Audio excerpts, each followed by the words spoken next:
Assalamualaikum warahmatullahi wabarakatuh. Perkenalkan, nama saya Leli Azmi. Assalamualaikum warahmatullahi wabarakatuh. Perkenalkan nama saya Muhammad Rifki Subhan. Perkenalkan, nama saya Safi Destani.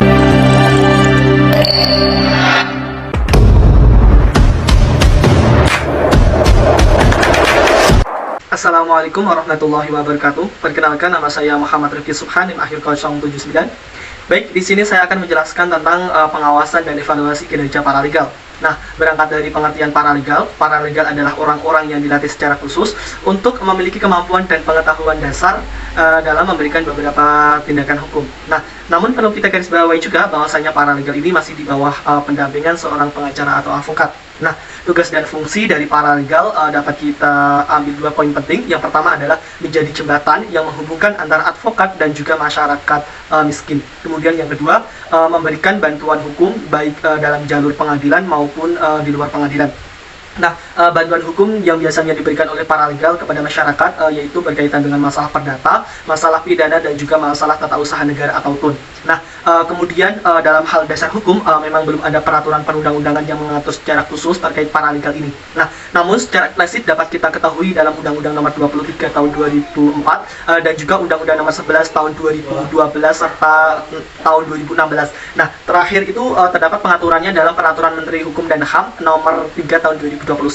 Nah, selain memberikan bantuan hukum, pemberi bantuan hukum atau di sini dapat kita katakan advokat, dapat memberikan tugas kepada paralegal untuk memberikan pelayanan hukum berupa yang pertama, advokasi kebijakan perangkat daerah di tingkat provinsi sampai dengan tingkat desa. Kemudian yang kedua dapat melakukan pendampingan program yang dikelola oleh kementerian, non-kementerian, dan pemerintah daerah, baik itu dalam taraf provinsi sampai dengan desa.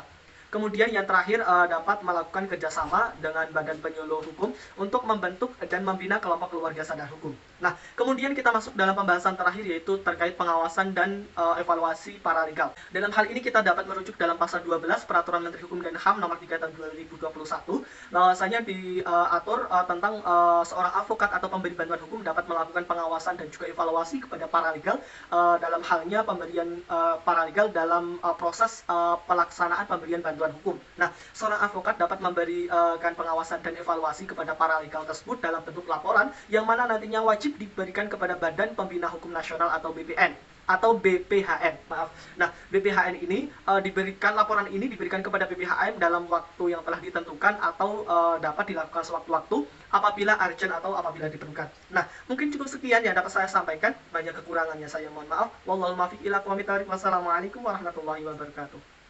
Assalamualaikum warahmatullahi wabarakatuh. Perkenalkan, saya Natasha Salsabila dengan NIM akhir 082. Di sini saya akan melanjutkan materi mengenai pengawasan paralegal.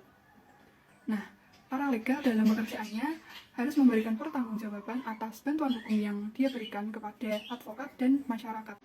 Apabila masyarakat dapat merasakan dan menerima manfaat dari kehadiran paralegal, dan sendirinya paralegal akan mendapatkan pengakuan secara sosial.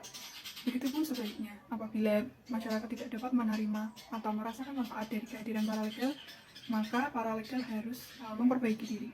Nah, di sini siapa yang dapat mengevaluasi paralegal?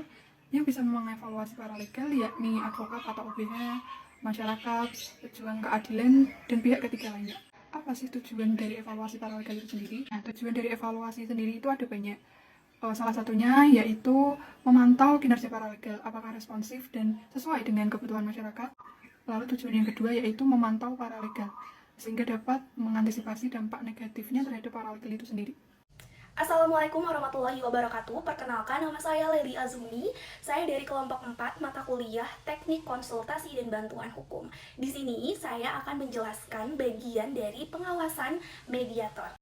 Pengertian dari mediasi ialah para pihak yang bersengketa melakukan perundingan dengan bantuan pihak ketiga yang dinamakan oleh mediator. Dan seorang mediator itu tidak boleh memutus sama sekali. Dia adalah pihak yang netral, tidak mencondong ke pihak satu dan tidak mencondong pada pihak kedua. Yang sudah teman-teman ketahui bahwa di Peraturan Mahkamah Agung Republik Indonesia Nomor 1 Tahun 2008 di mana diwajibkan untuk para pihak menempuh jalur mediasi terlebih dahulu sebelum menempuh jalur pemutusan oleh hakim. Dan jalur mediasi tersebut harus dilakukan dan wajib dilakukan oleh para pihak yang bersengketa. Dalam menjalankan fungsi dan wewenangnya, seorang mediator ini diatur perilaku kode etik mediator. Pada putusan Ketua Mahkamah Agung nomor 108-KMA-SK-Romawi 6-2016 mengatur pedoman perilaku kode etik mediator. Pada pasal 10 tentang pengawasan mediator dijelaskan pada ayat 1, Ketua Pengadilan Negeri berwenang untuk melakukan pengawasan serta evaluasi seorang mediator dan kinerja mediator. Lalu dilanjut pada pasal 11 ayat 1, Ketua Pengadilan Negeri tingkat pertama tersebut menerima terlebih dahulu laporan dari salah satu pihak atau para pihak yang bersengketa atau pihak lainnya tentang adanya pelanggaran pedoman kode etik yang dilakukan oleh mediator tersebut. Lalu pada ayat 2 dijelaskan bahwa Ketua Pengadilan Negeri tingkat pertama setelah menerima laporan yang sebagaimana dijelaskan pada ayat 1, kemudian memanggil mediator tersebut yang bersangkutan dan memberikan kesempatan untuk klarifikasi atau memberikan pembelaan diri. Dilanjut pada ayat 3, Ketua Pengadilan Negeri tingkat pertama berwenang untuk menjatuhkan sanksi apabila mediator tersebut terbukti melakukan pelanggaran pedoman perilaku mediator. Lalu pada ayat 4 dijelaskan penjatuhan sanksinya itu sebagaimana dimaksud dalam ayat 3 dapat berupa teguran lisan atau teguran tertulis atau pencoretan nama seorang mediator tersebut dari daftar mediator sebagaimana dimaksudkan pada pasal 9 Peraturan Mahkamah Agung nomor 1 tahun 2008. Terima kasih, mungkin hanya sekian yang dapat saya sampaikan mengenai pengawasan mediator.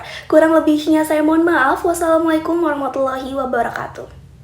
Baik, di sini saya akan melanjutkan pembahasan berkaitan dengan penindakan pada mediator. Sebelumnya, perkenalkan, nama saya Salvindri Stiani dengan NIM 33030190076. Telah diketahui bersama bahwasanya mediator adalah pihak ketiga yang bersifat netral yang memiliki kewenangan dalam memutus suatu penyelesaian sengketa melalui perundingan antara para pihak yang bersengketa, yang mana mediator memiliki pedoman perilaku mediator yang dikeluarkan oleh Ketua Mahkamah Agung dalam pelaksanaan Peraturan MA nomor 1 tahun 2008, di mana di dalam pedoman perilaku mediator tersebut, mediator harus mempertahankan ketidakberpihakannya dan dilarang mempengaruhi para pihak dalam menghasilkan syarat-syarat dalam penyelesaian sengketa, serta mediator harus beritikat baik dengan tidak mempunyai kepentingan pribadi serta tidak mengorbankan para pihak untuk kepentingannya sendiri.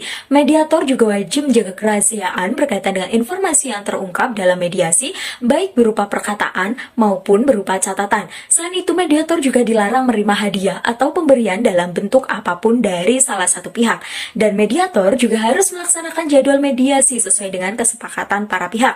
Itu semua adalah pedoman perilaku mediator, di mana apabila mediator melanggar dari ketentuan yang telah digariskan dalam pedoman perilaku mediator tersebut, maka akan dikenakan sanksi. Dan sanksi ini berkaitan dengan penindakan, di mana setelah adanya laporan berasal dari para pihak yang bersengketa, selanjutnya berlanjut kepada tahap pemeriksaan dan penyampaian klarifikasi dan pembelaan diri dari mediator yang telah melanggar pedoman mediator tersebut. Selanjutnya dipertimbangkan dan dikenakan sanksi oleh Ketua Pengadilan Tinggi tingkat pertama, baik dalam teguran lisan, teguran tertulis, atau pencoretan nama seorang mediator dari dalam mediator, sebagaimana dimaksud dalam pasal 9 Peraturan MA nomor 1 tahun 2008. Selanjutnya, berkaitan dengan penindakan tersebut, terdapat beberapa kriteria penjatuhan sanksi. Yang pertama, ada teguran lisan yang mana dijatuhkan apabila seorang mediator terbukti melanggar pedoman perilaku mediator. Kedua, sanksi berupa teguran tertulis dijatuhkan jika seorang mediator telah 2 kali menerima penjatuhan sanksi lisan. Ketiga, penjatuhan sanksi berupa pencoretan nama seorang mediator dari daftar mediator